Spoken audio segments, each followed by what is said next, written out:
चलो भैया,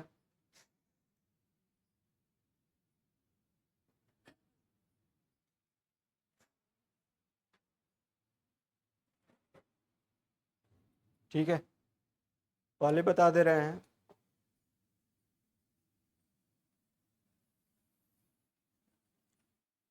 ये NCERT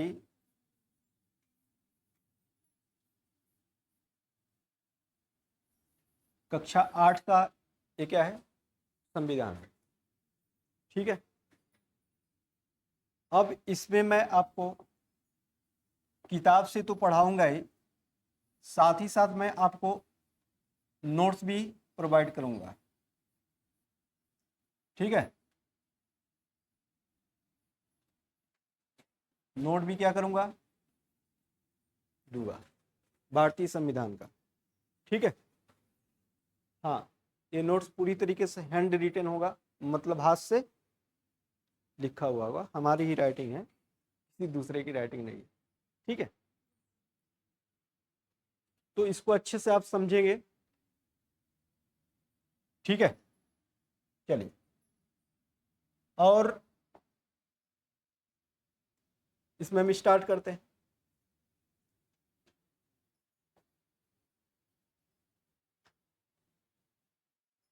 ठीक है, शिक्षकों के लिए कुछ बातें हैं।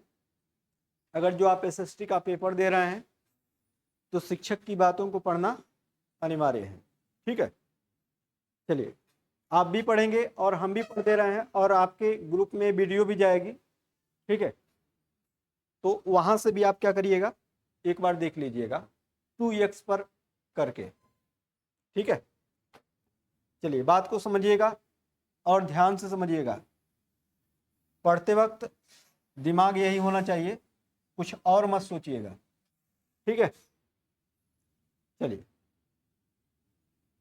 सामाजिक एवं राजनीतिक जीवन पर, ठीक है, केंद्रित पिछली दोनों पाठ्य पुस्तकों में भारतीय संविधान का बार बार जिक्र आया था।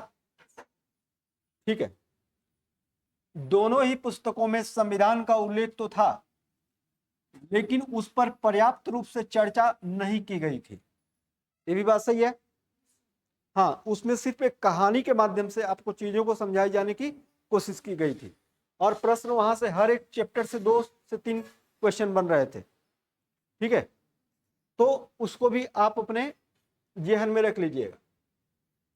इस साल इकाई 1 के अध्यायों में मुख्य रूप से संविधान पर ही विचार किया जा रहा है। मतलब अभी हम लोग मुख्य रूप से किस पर बात करेंगे, संविधान पर बात करेंगे। चाहे आप उसे पढ़ें चाहे ना पढ़ें, लेकिन आपको इसे पढ़ना होगा। ठीक है, अगर ये कॉन्सेप्ट क्लियर हो गया होगा उससे, तो यहां पर बेहतर समझ में आएगा, नहीं तो मैं पूरी तरीके से समझाने की कोशिश करूंगा। ठीक है, अध्याय 1 में सबसे पहले उन सिद्धांतों की चर्चा की गई है जिनसे उदारवादी संविधान का जन्म होता है। उदारवादी संविधान का क्या होता है, जन्म होता है। जिन विचारों के बारे में बात की जा रही है, बच्चों को उनसे परिचित कराने के लिए 3 छोटे छोटे चित्रकथा पट्ट भी दिए गए हैं। चित्रकथा पट्ट भी दिए गए हैं, नीचे दिया गया है। इन चित्रकथा पट्टों में कक्षा के भीतर घटने वाली सामान्य घटनाओं के जरिए 3 जटिल मूलभूत सिद्धांतों यानी कंस्टिट्यूटिव प्रिंसिपल्स को समझाया गया है। ठीक है, चित्रकथा पट्टों के जरिए आप विद्यार्थी को यह समझा सकते हैं कि ये मूलभूत सिद्धांत हमें किन चीजों से सुरक्षा प्रदान करते हैं। ठीक है, भारतीय संविधान की चर्चा एक ऐतिहासिक संदर्भ में प्रस्तुत की गई है। भारतीय संविधान की चर्चा एक ऐतिहासिक संदर्भ में क्या की गई है, प्रस्तुत की गई है। इसका मकसद विद्यार्थियों को इस बात का एहसास कराना है कि हमारे उपनिवेशवाद, देखिए ये शब्द, ऐसे शब्द आपको NCERT में के जो शब्द हैं ये पूछे जाते हैं। उपनिवेशवाद का मतलब कि जब कोई देश किसी देश के अधीन रहता है तो उस देश को उपनिवेशवाद कहा जाता है। नहीं समझ में आ रही बात? जैसे भारत है, अंग्रेजों के क्या था, अधीन था, तो भारत क्या हुआ, उपनिवेशवाद हुआ। उसी की बात कर रहा है। उपनिवेशवाद विरोधी संघर्ष से भारतीय लोकतंत्र पर कौन सा महत्वपूर्ण प्रभाव पड़े, संविधान की चर्चा करते हुए हमें उनके कुछ मुख्य आयामों की व्याख्या करने के लिए नए और प्रायः कठिन शब्दों का इस्तेमाल करना पड़ा। ठीक है, इन शब्दों को पढ़ाते हुए इस बात को ध्यान में रखें कि बच्चों को ये बातें अगली कक्षाओं में और विस्तार से पढ़नी है। ठीक है, इसलिए यहां कोशिश यह की गई है कि बच्चे भारतीय लोकतंत्र से संबंधित आयामों की आधारभूत समझ ग्रहण कर लें। ठीक है, अध्याय 2 में धर्मनिरपेक्षता पर चर्चा की गई है। धर्मनिरपेक्षता का मतलब क्या होता है?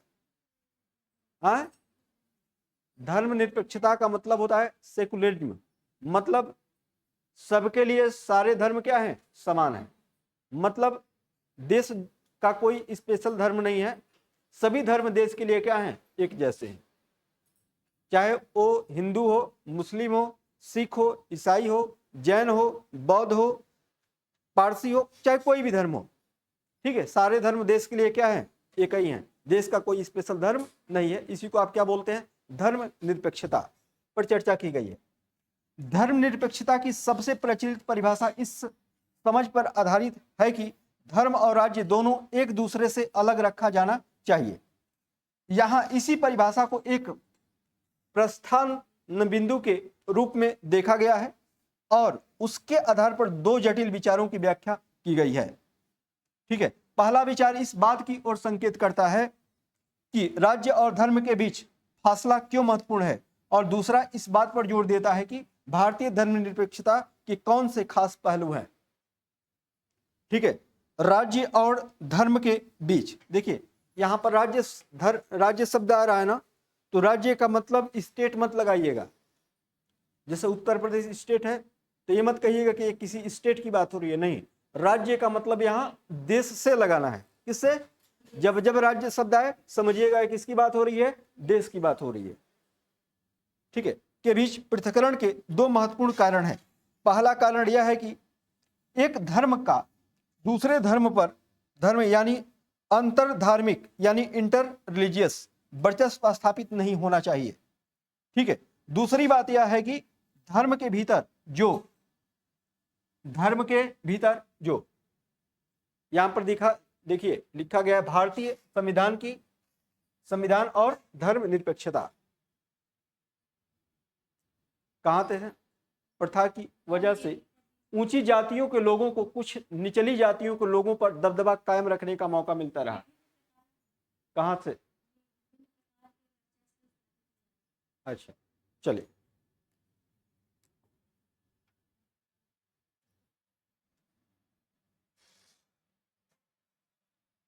ठीक है, दूसरी बात यह है कि धर्म के भीतर भी जो विभिन्न प्रकार के वर्चस्व क्या होते हैं? स्थापित हो जाते हैं, यानी अंतः धार्मिक इंट्रा रिलीजियस वर्चस्व उनका विरोध किया जाना चाहिए। उदाहरण के लिए इस अध्याय में हिंदू धर्म के भीतर छुआछूत के चलन पर चर्चा की गई है। किस पर चर्चा की गई है? छुआछूत की चलन पर चर्चा की गई है। इस प्रथा की वजह से ऊंची जातियों के लोगों को कुछ निचली जातियों के लोगों पर दबदबा कायम रखने का मौका मिलता रहा है। ठीक है, आप देखे होंगे जब भारतीय संविधान पढ़ेंगे तो भारतीय संविधान में एक शब्द अनुच्छेद दिया है, अनुच्छेद 17। अनुच्छेद 17 में क्या कहा गया है? अस्पृश्यता का अंत। अस्पृश्यता मतलब 17 समझिए। बोलने से समझ में आ रहा है क्या 17 जैसा? तो अनुच्छेद 17 में क्या है? अस्पृश्यता। अस्पृश्यता का मतलब होता है छुआछूत। तो छुआछूत की अंत की बात करता है। जब भारतीय संविधान नहीं था तो जो उच्च जातियां थी निचली जातियों पर अपना क्या की थी? दबदबा कायम की थी। देखते थे जैसे क्या होता था, यदि कोई दलित वर्ग का व्यक्ति है और कोई उच्च वर्ग का व्यक्ति है, तो जब उच्च वर्ग का व्यक्ति जाता था किसी दलित वर्ग के घर के सामने से, तो वहां पर दलित वर्ग का व्यक्ति अगर जो बैठा रहता था तो क्या हो जाता था? खड़ा हो जाता था। नहीं, अगर जो गलती से छू देता था पैर, तो उच्च वर्ग का व्यक्ति क्या करता था? उस पैर को धुलवाता था, है कि नहीं? तो जब भारतीय संविधान नहीं बना था तो ऐसी स्थितियां समाज के अंदर थी। लेकिन जैसे ही भारतीय संविधान बना तो भारतीय संविधान के अंतर्गत अनुच्छेद 17 आया और अनुच्छेद 17 किसकी बात करता है? छुआछूत के अंत की बात करता है, यानी अस्पृश्यता के अंत की बात करता है। ठीक है, तो ये बातें अभी समझिए। धर्मनिरपेक्षता का संस्थागत धर्म से विरोध है, और इसका मतलब है कि यह सोच धर्मों के बीच और धर्मों के भीतर स्वतंत्रता एवं समानता को प्रोत्साहित करती है। इस अध्याय में दूसरा महत्वपूर्ण अवधारणात्मक सवाल इस बात पर केंद्रित है कि भारतीय धर्मनिरपेक्षता की अनूठी विशेषता क्या है। ठीक है, भारतीय धर्मनिरपेक्षता राज्य को धर्म से अलग रखकर व्यक्तियों की धार्मिक स्वतंत्रता की रक्षा करती है, लेकिन यह अवधारणा धर्मों के भीतर सुधार की गुंजाइश भी पैदा करती है। मिसाल के तौर पर इसके जरिए छुआछूत और बाल विवाह जैसी कुरीतियों के उन्मूलन की दिशा में बढ़ा जा सकता है। ठीक है, आपको पता है कि पहले बाल विवाह, ठीक है, पहले क्या होता था? बाल विवाह होता था, छुआछूत जैसी कुरीतियां थी। तो जैसे ही संविधान बना तो इन सब का क्या होने लगा? उन्मूलन होने लगा, मतलब एक समाप्त होने लगी। ठीक है, फलस्वरूप धार्मिक समानता धर्मों के भीतर और धर्मों के बीच धार्मिक समानता स्थापित करने के जरिए भारतीय धर्मनिरपेक्ष राज्य धर्मों से दूर भी रहता है। मतलब धर्मों के समकक्ष नहीं रहता, धर्मों से क्या होता है? दूर रहता है। मतलब आप समझिए कि एक किसी भी धर्म को मानता नहीं। ठीक है, सभी धर्मों को मानता है, किसी एक स्पेशल धर्म को नहीं मानता, और उनमें हस्तक्षेप भी करता है। यह हस्तक्षेप पाबंदी के रूप में भी हो सकता है, जैसे छुआछूत के मामले में, और धार्मिक अल्पसंख्यकों को सहायता मुहैया कराने के रूप में। देखिए यहां पर शब्द आया है क्या? अल्पसंख्यक। अल्प का मतलब होता है क्या? कम। संख्यक का मतलब संख्या। जिनकी संख्या कम होती है उसे क्या बोलते हैं? अल्पसंख्यक। जैसे हमारे देश में हिंदू लगभग 80% के आसपास है। बाकी धर्मों में आपके ईसाई हैं, मुस्लिम हैं, ये सब हैं। तो ये क्या है? अल्पसंख्यक है। और हिंदू क्या है? बहुसंख्यक। इसलिए भारत को हिंदुओं का देश कहा जाता है। लेकिन वहीं आप चले जाइए इंडोनेशिया में, तो इंडोनेशिया में सबसे अधिक कौन है? मुस्लिम है। इंडोनेशिया में सबसे अधिक कौन है? मुस्लिम है। इसका मतलब कि इंडोनेशिया में हिंदू क्या है? अल्पसंख्यक है, और मुस्लिम क्या है? बहुसंख्यक है। तो इंडोनेशिया को मुस्लिमों का देश कहा जाता है। समझ में आ रही बात कुछ? ठीक है, कुछ चीजें समझने वाली है, बिल्कुल हूबहू। देखिए सीटेट में हूबहू क्वेश्चन तो फंसने वाला नहीं है। फंसने वाला का मतलब आने वाला नहीं है।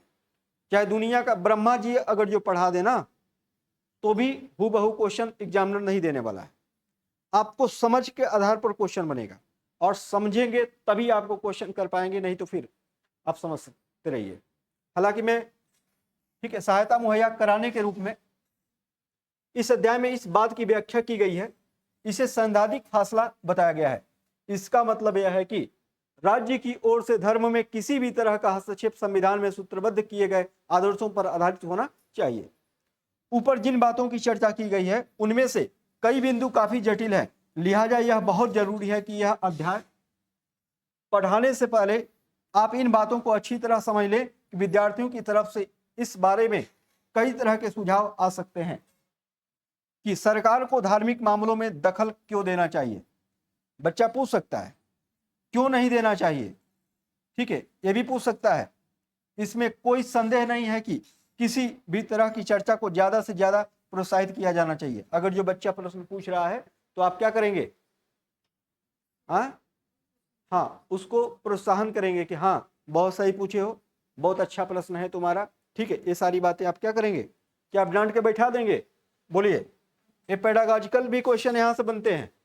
यही तो सीटेट को प्रीफर करता है, इसलिए तो एनसीईआरटी को प्रीफर करता है कौन? सीटेट। लेकिन यह चर्चा एक सीमा के भीतर ही ताकि धार्मिक अल्पसंख्यकों के बारे में बच्चों के जेहन में मौजूद प्रचलित रूढ़ छवियां और मजबूत न होने लगे। रूढ़ छवियां, हम रूढ़िवादिता शब्द की बात किए हैं, आपको याद है? मतलब किसी एक को बेहतर बना देना और एक को निम्नतर बना देना। जैसे लड़कियां एक काम कर सकती हैं, लड़के एक काम नहीं कर सकते। ये रूढ़िवादिता को क्या करता है? बढ़ावा देता है। तो ऐसी छवि ऐसी छवि बच्चों के जहन में न आए, मतलब रूढ़िवादिता प्रचलित न हो। ठीक है, चलिए आगे देखते हैं। अब यहां से आपका स्टार्ट होता है क्या, भारतीय संविधान।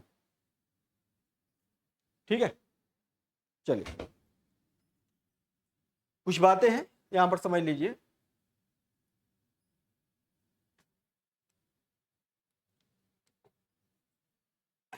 चलिए देखिए, इस अध्याय में हम फुटबॉल के खेल से अपनी बात शुरू करेंगे। किससे? फुटबॉल के खेल से अपनी बात शुरू करेंगे। चलिए, आप में से ज्यादातर बच्चों ने इस खेल के बारे में जरूर सुना होगा। सुना है क्या? हाँ, फुटबॉल में कितने प्लेयर होते हैं? जब सीटेड पीआरटी पढ़ेंगे तो वहां पर खेल आपके थीम में खेल शब्द दिया गया है कि नहीं? वहां पर कबड्डी की बात करते हैं, फुटबॉल की बात करते हैं, क्रिकेट की बात करते हैं कि नहीं? तो फुटबॉल में कितने खिलाड़ी होते हैं? और रग्बी फुटबॉल में कितने खिलाड़ी होते हैं? रग्बी फुटबॉल में हाँ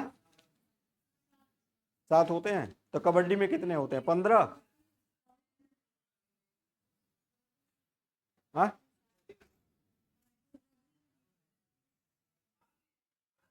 आप लोगों ने इन लोगों को लिखवाए।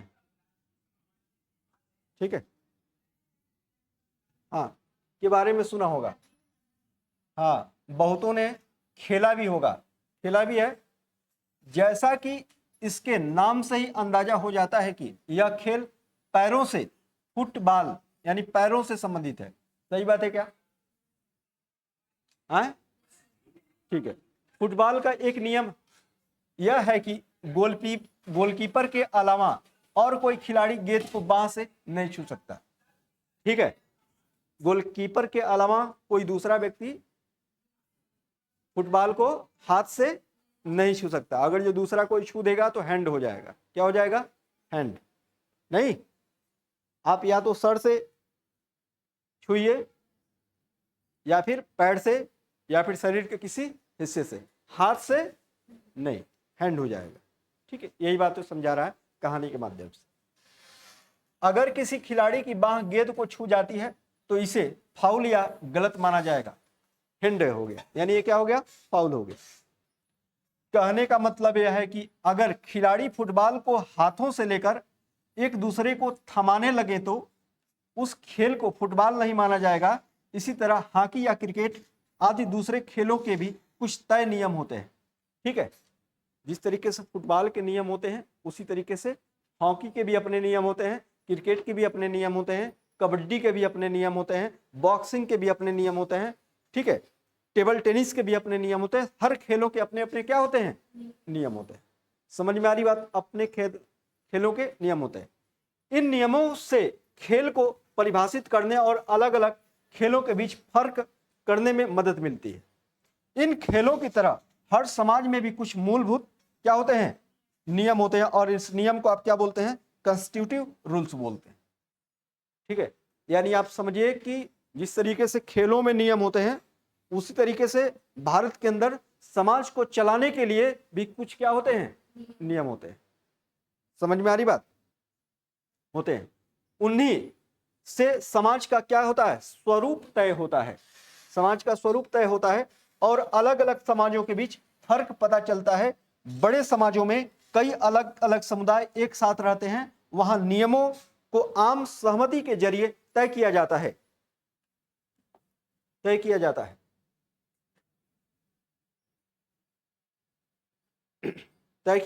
है। आधुनिक देशों में यह सहमति आमतौर पर लिखित रूप में पाई जाती है। आमतौर पर क्या होती है? लिखित रूप में पाई जाती है। ठीक है, जिस दस्तावेज में हमें ऐसे नियम मिलते हैं उसे आप क्या बोलते हैं? संविधान कहते हैं। ठीक है, क्या बोलते हैं? संविधान। यदि आप संविधान को तोड़ेंगे तो इसमें 2 शब्द आपको मिलेंगे, सम और क्या?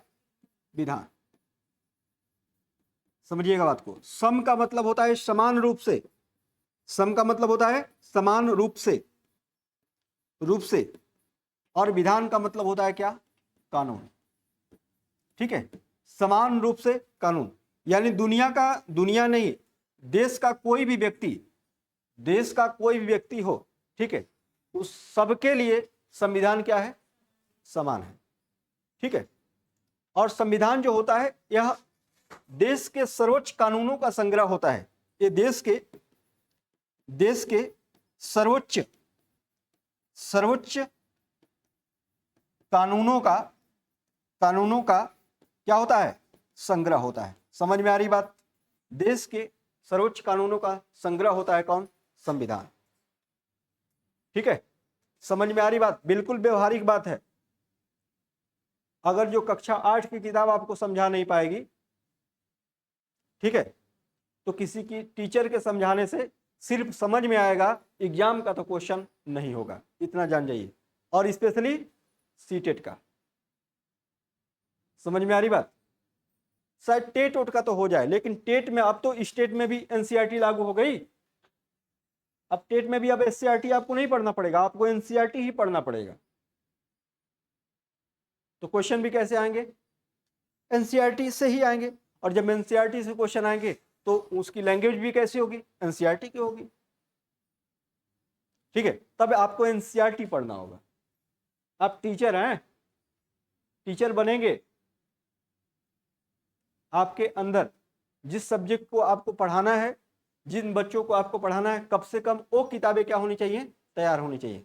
यहां से जितने भी क्वेश्चन है यहीं से आते हैं, एनसीईआरटी से ही क्वेश्चन आते हैं। आप देखे होंगे प्रीवियस ईयर का अगर जो क्वेश्चन, इसलिए मैं बोलता हूं कि आप प्रीवियस ईयर के क्वेश्चनों को क्या करिए? प्रैक्टिस करिए, क्योंकि प्रैक्टिस करने से ही आप सफल हो सकते हैं। बिना प्रैक्टिस का चाहे आप लाख पढ़ लीजिए, सफल तो नहीं हो पाएंगे। और सफल हो भी पाएंगे तो शायद आपके अच्छे नंबर ना आए। और सफल होंगे भी तो कैसे होंगे? क्योंकि वहां पर नेगेटिव मार्किंग नहीं है, इसलिए तुक्का मुक्का मार के क्या करेंगे? ठीक है, लेकिन आपको समझना है, पढ़ना है। अगर जो आप, ठीक है, चलिए समझिए बात को। तो देश जो संविधान क्या है भाई? देश के सर्वोच्च कानूनों का क्या है? संग्रह है संविधान। चलिए, और संविधान सबके लिए क्या होता है? एक जैसा होता है। ठीक है, जो संविधान प्रधानमंत्री के लिए है वही संविधान आपके लिए भी है। ठीक है, और यह लोकतंत्र है, और लोकतंत्र में सर्वोच्च कौन होता है? जनता होती है। ठीक है, और जनता ही अपने मुखिया को क्या करती है? चुनती है, अपने नेता को चुनती है, चाहे प्रत्यक्ष रूप से चुने चाहे अप्रत्यक्ष रूप से चुने। सांसद को आप चुनते हैं, सांसद को लोग चुनकर प्रधानमंत्री बना देते हैं। ठीक है, चलिए, में भी सामाजिक एवं राजनीतिक जीवन की पाठ्य पुस्तकों में हम भारतीय संविधान पर चर्चा कर चुके हैं। इन किताबों को पढ़कर क्या कभी यह सवाल आपके भीतर पैदा हुआ कि हमें संविधान की जरूरत क्यों पड़ती है? क्या आपने यह जानने की कोशिश की कि संविधान कैसे लिखा गया या उसे किसने लिखा था? इस अध्याय में हम इन्हीं मुद्दों पर क्या करेंगे? चर्चा करेंगे और भारतीय संविधान की मुख्य बातों पर ध्यान देंगे। ये बातें भारतीय लोकतंत्र के लिए बहुत ही क्या है? महत्वपूर्ण है। इस पुस्तक के विभिन्न अध्यायों में इसमें कुछ बातों पर विशेष जोर दिया जाएगा। ठीक है, ये आपके लिए बहुत ही इंपॉर्टेंट होगी बुक। अब इसको समझना है। आपने अभी तक क्या समझा? जिस तरीके से खेलों के अलग अलग क्या होते हैं? नियम होते हैं, उसी तरीके से समाज में भी क्या होते हैं? नियम होते हैं। और समाज में जो नियम होते हैं उसी नियम को आप क्या बोलते हैं? संविधान कहते हैं। और संविधान क्या है? सर्वोच्च कानूनों का क्या होता है? संग्रह होता है। और संविधान सबके लिए क्या होता है? एक जैसा होता है। समझ में आ रही बात? हाँ, चलिए, यहां पर आपके कथा स्टार्ट हो गई है। देखिए, 1934 में भारतीय राष्ट्रीय कांग्रेस ने संविधान सभा के गठन की मांग पहली बार की थी। तो संविधान सभा, देखिए संविधान सभा क्या है?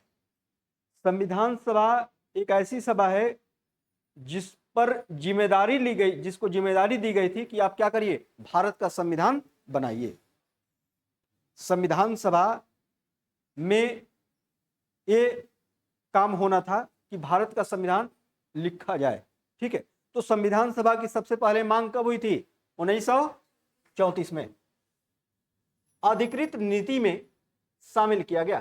केवल भारतीयों को लेकर बनने वाली एक स्वतंत्र संविधान सभा की यह मांग दूसरे विश्व युद्ध के दौरान और तेज हो गई। दूसरा विश्व युद्ध कब होता है भाई? 1938-39 से लेकर 1945 तक चलता है। और उस समय संविधान सभा की मांग क्या हो गई? और तेज हो गई, ये बात बोल रहे हैं। अंततः ठीक है, 1946 दिसंबर 1946 में क्या होता है? संविधान सभा का गठन होता है। तो संविधान सभा का गठन कब हुआ? 1946 दिसंबर 1946 में। ठीक है, संविधान सभा की पहली मांग कब की गई थी? 1934 में। और द्वितीय विश्व युद्ध यानी सेकेंड वर्ल्ड वॉर के दौरान और क्या हो गई थी? तेज हो गई थी। और अंततः कब संविधान सभा का गठन हो गया? दिसंबर 1946 में। बात क्लियर है यहां तक? ठीक है, आपके सामने ऑथेंटिक डाटा है। मैं चाहता तो इसमें से डाटा को निकालकर मैं आपके सामने पेश कर सकता, लेकिन सिर्फ फैक्ट देने से आपका एग्जाम क्लियर नहीं होगा। आपको एग्जाम क्लियर करना है तो आपको फैक्ट के साथ साथ आपको कॉन्सेप्ट भी पढ़ना होगा, या फिर आप सिर्फ कॉन्सेप्ट ही पढ़ लेंगे तो आपका फैक्ट ऑटोमेटिक आ जाएगा, लेकिन फैक्ट पढ़कर कॉन्सेप्ट नहीं होगा। क्लियर? ठीक है, तो यह किताब फैक्ट के साथ साथ आपको कॉन्सेप्ट भी प्रोवाइड करा रही है, तो इंपॉर्टेंट हुई कि नहीं? हाँ, और इंपॉर्टेंट हुई तो आपके सामने पहली बात की ये वीडियो जाएगी, इसको 2x पर देख लीजिएगा एक दो बार। आपके पास एनसीईआरटी बुक अवेलेबल हो तो उसको भी पढ़ लीजिएगा। समझ में आ रही बात?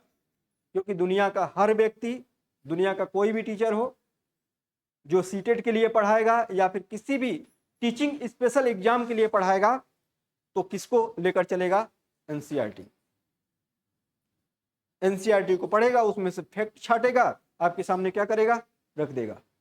लेकिन आपको क्या पढ़ना है? कॉन्सेप्ट के साथ फैक्ट। देखिए पृष्ठ 2 पर दिए गए चित्र में संविधान सभा के कुछ सदस्यों को दर्शाया गया है। ठीक है, संविधान सभा के कुछ सदस्यों को दर्शाया गया है। ठीक है, दिसंबर 1946 से नवंबर 1949 के बीच संविधान सभा ने स्वतंत्र भारत के लिए नए संविधान का एक प्रारूप तैयार किया। 150 साल की अंग्रेजी हुकूमत के बाद भारतीयों को आखिरकार अपनी नियति और भविष्य तय करने का मौका मिला था।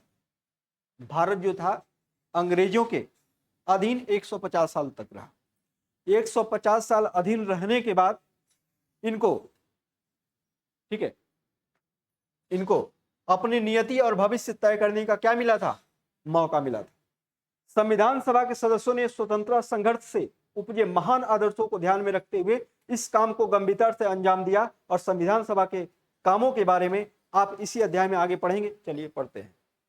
ठीक है, देखिए यहां पर आपको कुछ दिखाई दे रहा है क्या? किसी देश को संविधान की जरूरत क्यों पड़ती है? ठीक है, ऊपर दिया गया था क्या? ठीक है, ये देख रहे हैं क्या? ये कुछ संविधान सभा के क्या हैं? सदस्य हैं। ये 1 2 पर कुछ नहीं है। देखिए कॉन्स्टिट्यूशन ऑफ इंडिया, ये भारतीय संविधान की क्या है? बुक है। ठीक है, देखिए यहां पर आपको संविधान सभा दिख रही है। ठीक है, देखिए यहां पर आप इसी अध्याय में पढ़े। बगल में दिए गए चित्र में प्रधानमंत्री जवाहरलाल नेहरू संविधान सभा को क्या कर रहे हैं? संबोधित कर रहे हैं। ये जवाहरलाल नेहरू हैं और संविधान सभा को क्या कर रहे हैं? संबोधित कर रहे हैं। और संविधान सभा का गठन कब होता है? दिसंबर 1946 में। लेकिन मांग पहली बार कब उठी थी? 1934 में। ठीक है, चलिए अब यहां पर संबोधित करते हुए क्या बात होती है देखिए।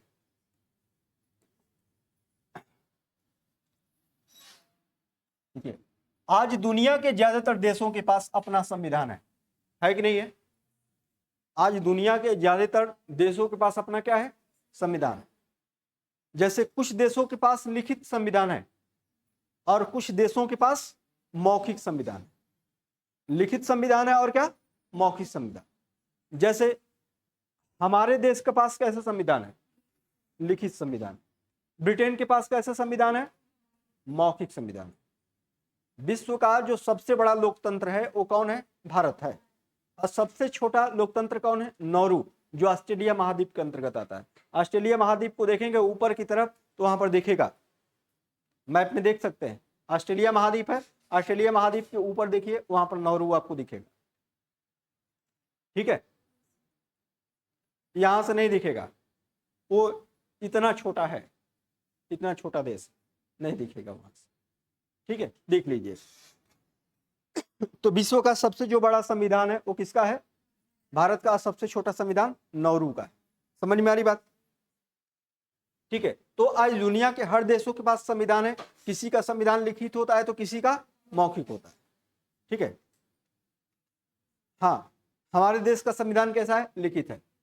आमतौर पर सभी लोकतांत्रिक देशों के बारे में उम्मीद की जा सकती है कि उनके पास संविधान जरूर होगा, लेकिन इसका यह मतलब नहीं है कि जिन देशों के पास अपने संविधान होते हैं वे सभी लोकतांत्रिक देश ही होंगे। ठीक है, संविधान होने का मतलब है नहीं कि वो सभी देश क्या होंगे? लोकतांत्रिक होंगे। ठीक है, लेकिन हमारा देश क्या है? लोकतांत्रिक है। ठीक है, लोकतांत्रिक है। लोकतंत्र के बारे में आप पहले पढ़ चुके हैं। लोकतांत्रिक उद्देश्यों की पूर्ति करता है। पहला, यह दस्तावेज उन आदर्शों को सूत्रबद्ध करता है जिनके आधार पर नागरिक अपने देश को अपनी इच्छा और सपनों के अनुसार रच सकते हैं। यानी संविधान ही बताता है कि हमारे समाज का मूलभूत स्वरूप क्या है। देश के भीतर आमतौर पर कई समुदाय रहते हैं कि नहीं? समुदाय का मतलब कौम, समुदाय रहते हैं। उनके बीच कई बातें समान होती हैं, लेकिन जरूरी नहीं कि वे सारे मुद्दे पर एक दूसरे से सहमत हो। सही बात है। संविधान नियमों का एक ऐसा समूह होता है जिसको एक देश के सभी लोग अपने देश को चलाने की पद्धति के रूप में क्या करते हैं? अपना सकते हैं। ठीक है, इसके जरिए वे न तो केवल यह तय करते हैं कि सरकार किस तरह की होगी, बल्कि उन आदर्शों पर भी एक साझी समझ विकसित करते हैं जिनकी हमेशा पूरे देश में रक्षा की जानी चाहिए। ठीक है, समझना होगा, बार बार जब इसको आप पढ़ेंगे समझ में आएगा।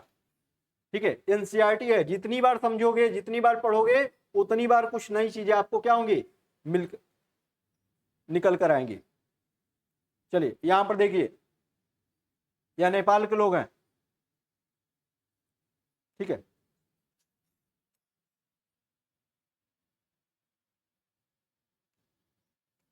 पहले इसको पढ़ते हैं फिर साइड में पढ़ते हैं। देखिए, इन बातों का क्या मतलब है यह समझने के लिए आइए दो बिल्कुल अलग अलग परिस्थितियों पर गौर करें। दोनों घटनाएं भारत की उत्तरी सीमा पर स्थित नेपाल के ताजा इतिहास की घटना है। नेपाल के ताजा इतिहास की घटना है। आपको पता है हाल ही में संविधान बनाने वाला अगर जो कोई देश हुआ तो कौन है? नेपाल है। हाल ही में अगर जो कोई देश ने संविधान बनाया है तो कौन है? नेपाल है। ठीक है, समाचार पत्रों के माध्यम से ऊपर दी गई खबर में बताया गया है कि नेपाल के लोगों ने हाल ही में एक अंतरिम संविधान को मंजूरी दी है। अंतरिम, अंतरिम का मतलब समझते हैं? अस्थाई, इंटरिम, अस्थाई संविधान, अस्थाई नहीं, अस्थाई संविधान को मंजूरी दी है। सवाल यह उठता है कि जब नेपाल में पहले से ही संविधान था तो उसे नए संविधान की जरूरत क्यों पड़ी? इसका कारण यह है कि कुछ समय पहले तक नेपाल एक राजतंत्र था। नेपाल पहले क्या था? अपना देश क्या है? लोकतंत्र। ठीक है, वहां राजा का शासन था। राजतंत्र में किसका शासन होता है? राजा का शासन होता है। ठीक है, 1990 में बना नेपाल का पिछला संविधान इस सिद्धांत पर आधारित था कि शासन की सर्वोच्च सत्ता राजा के पास रहेगी। ठीक है, 1990 में बना था संविधान। आपका संविधान कब बना था? आपका संविधान बना था बाबू 26 नवंबर 1949 में बना था। ठीक है, और 26 नवंबर को ही 16 अनुच्छेद क्या हुए थे? लागू हुए थे। और अनुच्छेद कितने थे? 395। लेकिन वर्तमान में मतलब 26 जनवरी 1950 को, 26 जनवरी 1950 को सभी संविधान क्या हो गए? लागू हो गए। पूरा संविधान क्या हो गया? लागू हो गया। लेकिन 16 अनुच्छेद कब लागू हुए थे? और 26 नवंबर को संविधान को अंगीकृत किया गया था, एडॉप्ट किया गया था। और यही कारण है कि प्रत्येक 26 नवंबर को भारतीय संविधान दिवस के रूप में क्या किया जाता है, मनाया जाता है। तो अपना संविधान बनकर तैयार हुआ था 1949 में, लेकिन पूरी तरीके से लागू हुआ था 1950 में। लेकिन नेपाल का संविधान कब बना था, 1990 में। और इसमें राजा की सत्ता को क्या दिखाया गया था, सर्वोच्च। लेकिन हमारे देश में कोई राजा हो जाना, हमारा देश कैसा है, लोकतंत्र है, और यहाँ पर लोगों के द्वारा चुना गया जो नेता होता है, ठीक है, नेता होता है, ठीक है, वो क्या होता है, सर्वोच्च हो सकता है। समझ में आ रही बात? जैसे प्रधानमंत्री हो गए, राष्ट्रपति हो गए, ये सब होते हैं, ठीक है। ये क्लियर है क्या? नेपाल के लोग कई दशक से लोकतंत्र की स्थापना के लिए जन आंदोलन करते चले आ रहे हैं, ठीक है भाई। वहां पर राजतंत्र था, तो नेपाल के लोग क्या कर रहे थे, चाह रहे थे कि हमारा देश क्या हो, लोकतंत्र हो, ठीक है। इसी संघर्ष के फलस्वरूप 2006 में आखिरकार उन्हें राजा की सत्ता को क्या कर दिया, खत्म करने में कामयाबी मिल गई। और नेपाल के लोग लोकतंत्र के रास्ते पर चलना चाहते थे, और इसके लिए उन्हें एक नया संविधान चाहिए था। और वे पिछले संविधान को इसलिए नहीं अपनाना चाहते थे क्योंकि उसमें वे आदर्श नहीं थे जो वे नेपाल के लिए चाहते थे, और उनके लिए वे लड़ते रहे थे, ठीक है भाई। नेपाल राजतंत्र था, राजतंत्र के हिसाब से 1990 में यहां का संविधान बना। लेकिन नेपाल के लोग क्या चाहते थे, भारत की तरह लोकतांत्रिक देश अपना बनाना चाहते थे। जन आंदोलन किया, संघर्ष किया, और 2006 में राजतंत्र को क्या कर दिया, समाप्त किया। और जब राजतंत्र को समाप्त कर दिया तो राजतंत्र की संविधान को भी समाप्त करना चाहिए। और फिर उन लोगों ने इसलिए नए संविधान की क्या की, मांग की। समझ में आ रही बात? ठीक है। जिस तरह फुटबॉल के खेल में नियम बदलते ही खेल बदल जाता है, उसी तरह नेपाल को भी राजतंत्र की जगह लोकतांत्रिक शासन व्यवस्था के चलने के कारण अपने सारे नियम क्या होंगे, बदलने होंगे, ताकि एक नए समाज की रचना की जा सके। यही कारण है कि नेपाल के लोगों ने 2015 में देश के लिए एक नया संविधान अपनाया। ऊपर के चित्र के साथ दिए गए अंश में लोकतांत्रिक के नेपाल के संघर्ष के बारे में बताया गया है। संविधान का दूसरा मुख्य उद्देश्य होता है देश की राजनीतिक व्यवस्था को तय करना। नेपाल के पुराने संविधान में कहा गया था कि देश के शासन की बागडोर राजा और मंत्रिपरिषद के हाथ में रहेगी। पुराने संविधान में था, ठीक है। जिन देशों में ने लोकतांत्रिक शासन पद्धति या राज्य व्यवस्था चुनी है, वह निर्णय प्रक्रिया के नियम तय करने में संविधान बहुत अहम भूमिका अदा करता है, ठीक है। चलिए, यहां पर साइड में दिया गया है, उसको अभी पढ़ते रहे। इसको देखिए, लोकतंत्र में हम अपने नेता खुद चुनते हैं। सही बात है क्या? अपने नेता खुद चुनते हैं ताकि हमारी ओर से वे सत्ता का जिम्मेदारी के साथ इस्तेमाल कर सके। फिर भी बात की संभावना हमेशा रहती है, इस बात की संभावना हमेशा रहती है कि ये नेता सत्ता का दुरुपयोग कर सकते हैं। इस तरह की विकृतियों से बचाव का उपाय संविधान में मिलता है, ठीक है, संविधान में मिलता है। राजनेताओं द्वारा सत्ता के इस दुरुपयोग से लोगों के साथ भारी अन्याय हो सकता है। इसका एक उदाहरण नीचे दी गई चित्रकथा पट में देखा जा सकता है। चित्रकथा पट यह है, ठीक है।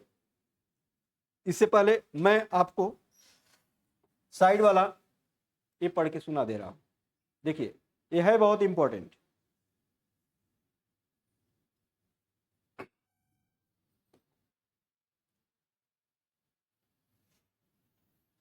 देखिए, नेपाल में लोकतंत्र के लिए कई जन संघर्ष हो चुके हैं। 1990 में हुए संघर्ष के बाद लोकतंत्र की क्या हुई, स्थापना हुई। यह लोकतांत्रिक व्यवस्था 2002 तक यानी 12 साल कायम रही। अक्टूबर 2002 में राजा ज्ञानेंद्र ने गांवों में माओवादी संगठनों के बढ़ते प्रभाव का बहाना बनाकर सेना की मदद से सरकार के विभिन्न कामों को अपने कब्जे में लेना शुरू कर दिया। फरवरी 2005 में राजा ने शासन की बागडोर पूरी तरह अपने हाथों में ले ली और नवंबर 2005 में माओवादियों ने अन्य राजनीतिक दलों के साथ 12 सूत्री समझौते पर दस्तखत किए। इस समझौते में आम लोगों को लोकतांत्रिक और अमन चैन बहाल होने की उम्मीद दिखाई दे रही थी। लोकतंत्र के लिए चल रहा यह जन आंदोलन 2006 तक अपने शिखर पर पहुंच चुका था। आंदोलनकारियों ने राजा की ओर से दी गई छोटी मोटी रियायतों को नामंजूर कर दिया गया। आखिरकार अप्रैल 2006 में राजा ने तृतीय संसद बहाल करके राजनीतिक दलों को सरकार बनाने का मौका देना, 2008 में राजतंत्र को खत्म करने के बाद लोकतंत्र बना दिया। 2006 में लोकतंत्र की मांग को लेकर चलने वाले जनतांत्रिक आंदोलन के दृश्य ऊपर में दिए गए हैं। ठीक है, तो 2008 में राजतंत्र को खत्म करने के बाद नेपाल कब लोकतंत्र बना? 2008 में बना। कब बना? 2006 में तो खत्म हुआ राजतंत्र, लेकिन लोकतंत्र कब बना? ये खत्म करने के बाद नेपाल क्या बन गया? लोकतंत्र बन गया।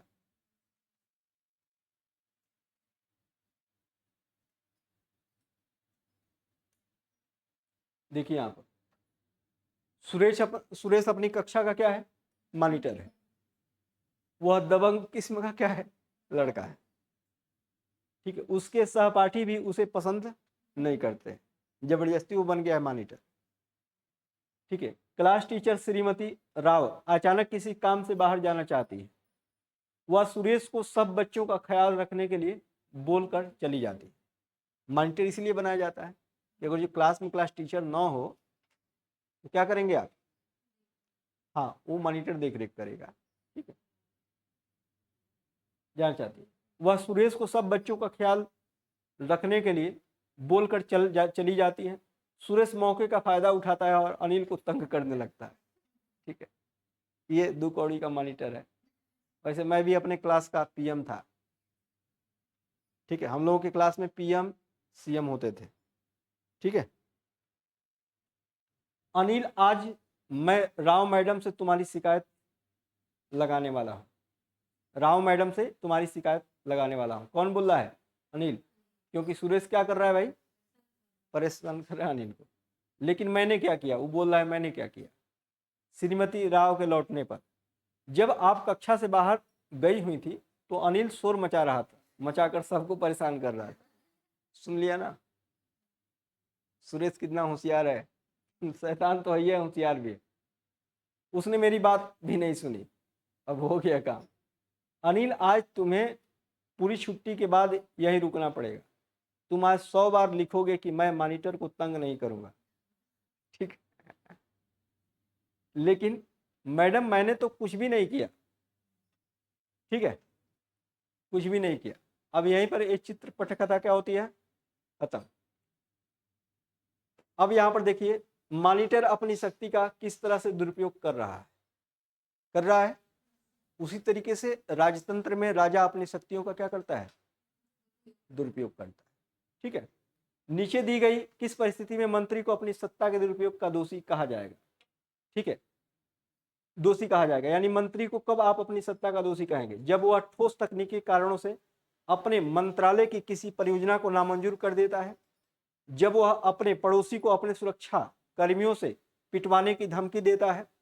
ठीक है, और जब वह थाने में फोन करके पुलिस अधिकारियों पर दबाव डालता है कि उसके किसी दोषी रिश्तेदार के खिलाफ एफआईआर दर्ज न की जाए।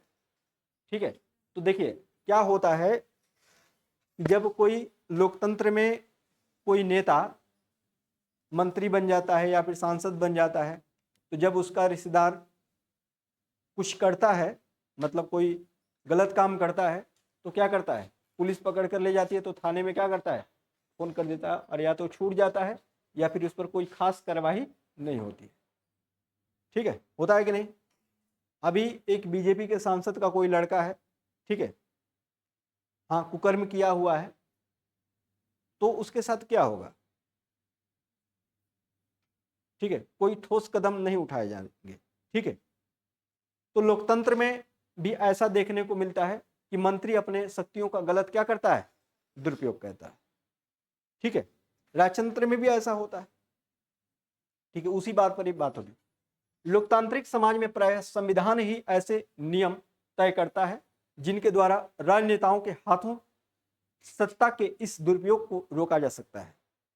ठीक है, भारतीय संविधान में ऐसे बहुत सारे कानून मौलिक अधिकारों वाले खंड में दिए गए हैं। वहां आपने पढ़ा था कि भारतीय संविधान देश के सभी व्यक्तियों को समानता का अधिकार देता है। सभी व्यक्तियों को क्या देता है? समानता का अधिकार देता है। हमारा संविधान कहता है कि धर्म, नस्ल, जाति लिंग और जन्म स्थान के आधार पर देश के किसी भी नागरिक के साथ भेदभाव नहीं किया जा सकता। ठीक है, भारतीय संविधान ये कहता है सभी धर्मों को क्या करता है, मानता है, और किसी को न धर्म के आधार पर, न नस्ल के आधार पर, न जाति, न लिंग और न जन्म स्थान के आधार पर कोई भी भेदभाव की बात नहीं करता है। ठीक है, आप ये नहीं कह सकते हैं कि आप काला हो, ठीक है, फल्ला गोरा है, फल्ला गोरा है तो इसका जल्दी से क्या करूंगा, काम करूंगा, वो काला है तो उसका काम नहीं करूंगा, ऐसा कर सकते हैं क्या? नहीं, ऐसा होता है कि नहीं? जो लोग काले होते हैं उनकी शादी कब बाद में होती है, जो गोरे होते हैं उनकी शादी पहले हो जाती है। नहीं, इसलिए लोगों ने क्रीम लगाना स्टार्ट कर दिया, ऐसा है क्या कुछ? ठीक है, जाति के आधार पर क्या है, फलना बाबू साहब है, फलना पंडित जी है कि नहीं? तो यहाँ सब ये सब नहीं चलता है। लिंग मतलब स्त्री पुरुष, ठीक है, ये सारी बातें, तो इन सबको बिल्कुल बहिष्कृत करता है कौन? भारतीय संविधान। ठीक है, लोकतंत्र में संविधान का एक महत्वपूर्ण काम यह होता है कि कोई भी ताकतवर समूह किसी दूसरे या कम ताकतवर समूह या लोगों के खिलाफ अपनी ताकत का इस्तेमाल न करे। नीचे दिए गए चित्र कथा पट्ट में कक्षा के भीतर की एक घटना के आधार पर इस बात को समझाया गया है। खेलों की घंटी शुरू होने वाली है। खेलों की घंटी क्या होने वाली है? शुरू होने वाली। एक खेल की घंटी हुआ करती थी, नहीं? चलो आज कुछ अलग खेलते हैं, बास्केटबॉल? नहीं, हम तो क्रिकेट ही खेलेंगे। ये बोल रहे हैं सब कि बास्केटबॉल खेलेंगे, क्योंकि इनके हाथ में क्या है? बास्केटबॉल। ये बोल रहे हैं कि नहीं, क्या खेलेंगे? क्रिकेट। ठीक है, और क्रिकेट खेलने के लिए वो पहले ज्यादा बोल रहा होगा जिसके हाथ में क्या होगा? बैट होगा। ठीक है, हाँ।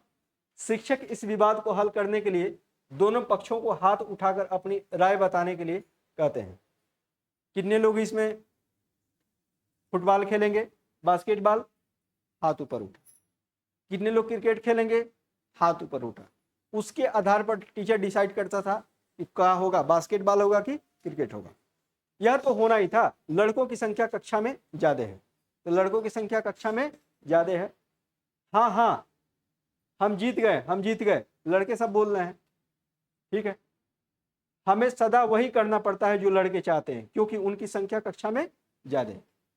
पहले ऐसा होता भी था, ठीक है, और अब क्या होता है? अब उल्टा हो रहा है। ठीक है, मैडम को फैसला लेने का कोई और तरीका सोचना चाहिए ताकि हमारी इच्छा पर भी गौर किया जाए। भाई लड़के जीत जाते थे, लड़कों के हिसाब से उनके गेम होते थे। ठीक है, तो यहाँ पर लैंगिक पूर्वाग्रह की बात थोड़ी थोड़ी समझ में आती है। ठीक है,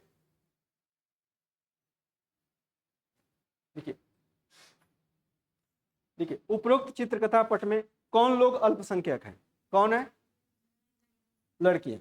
बहुसंख्यक गुट द्वारा लिए गए फैसलों से यह अल्पसंख्यक गुट किस तरह दबाया जा रहा है, आप समझ सकते हैं।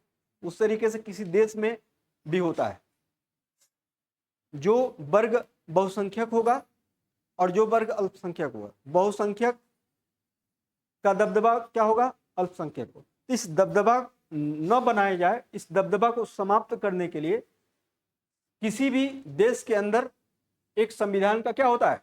गठन होता है कि संविधान सबके लिए क्या होगा? एक जैसा हो। भारत के अंदर भी ऐसा।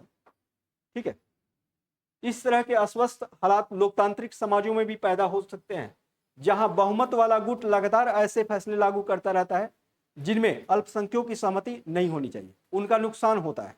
आप देखते होंगे सरकार क्यों चिल्लाती है कि बहुमत की सरकार हो, बहुमत की सरकार हो? क्यों? इसलिए कि अपने निर्णय अपनी स्वेच्छा से लिए जाएं।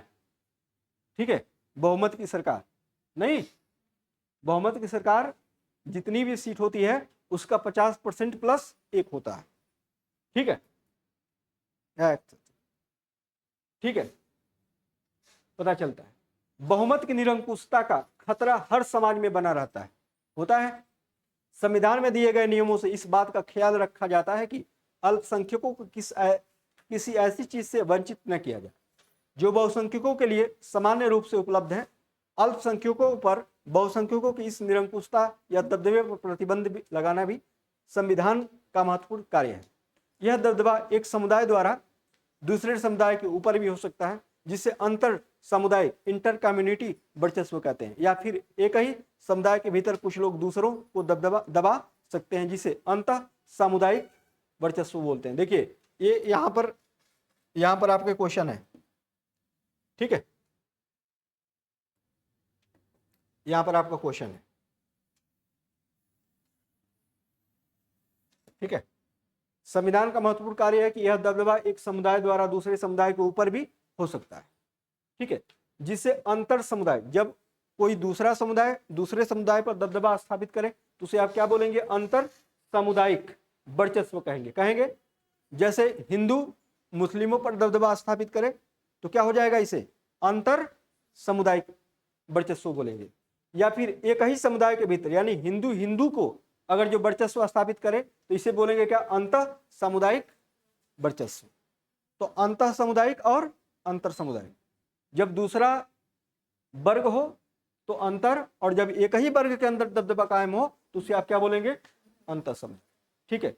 पेज 8 तक ही रहने देते हैं, ठीक है, पेज 8 है ना, ठीक है, हाँ टाइम भी हो गया, चलिए।